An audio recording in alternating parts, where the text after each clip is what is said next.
What's up, guys? Today we're going to talk about the almighty macro. Now, I know you've heard it thrown around a lot. Nah, bro, it's cool.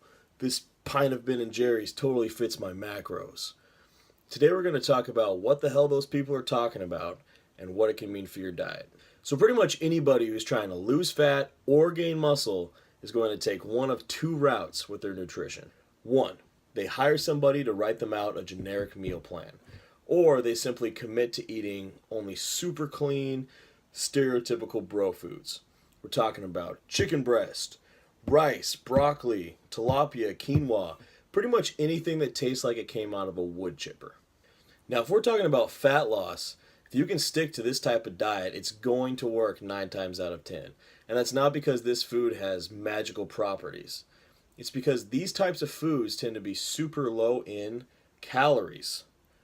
Right? You could eat a 4-ounce portion of chicken breast with a half-cup portion of rice 5 times a day, and that's still only going to add up to about 1,300 calories total. Now, the problem with this type of diet, and the reason why I don't usually recommend it for clients, is that eating like this is super boring.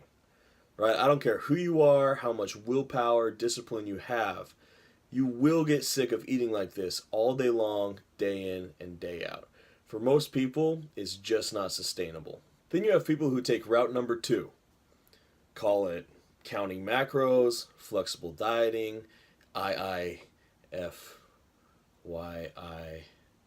if it fits your macros. Now, what these people generally do is they'll use an application on their phone to track their food intake, and they'll figure out exactly how many calories they need, how much protein, how many carbs, how many fats. And as long as they're staying within those numbers, they're not so concerned about where those nutrients are coming from. So in other words, somebody who's doing flexible dieting could pretty easily hit up Chipotle, grab a burrito bowl, plug each ingredient into their app, and as long as all the numbers line up, feel pretty okay about eating Chipotle. Now, in theory, counting macros makes total sense. There's science to back it up, and it allows you to enjoy smaller portions of your favorite foods without feeling guilty about it. So what's the catch? Well, the problem with this type of program is that how much success you actually see totally relies on how thoroughly you're willing to track your food. So if you're hitting up Chipotle, throwing some sour cream on that burrito bowl, a little bit of cheese, a little bit of guac, and not worrying about tracking all those extra calories, you are not going to see very good results. So what's the right answer? Well, what I personally have had the most success with, and what I've seen my clients have the most success with, is sort of a happy in between these two different extremes. So rather than just kind of eating whatever, throwing it into an app and hoping that you're tracking correctly, you want to find several meals that taste good to you and that you enjoy eating, but are made up of mostly whole, nutrient-dense foods. But then if you want to indulge in something that wouldn't fit on, say, a bro food style meal plan, go for it. Just make sure you account for the extra calories, carbs, and fats. Alright guys, that's it for my 2 cents on this one.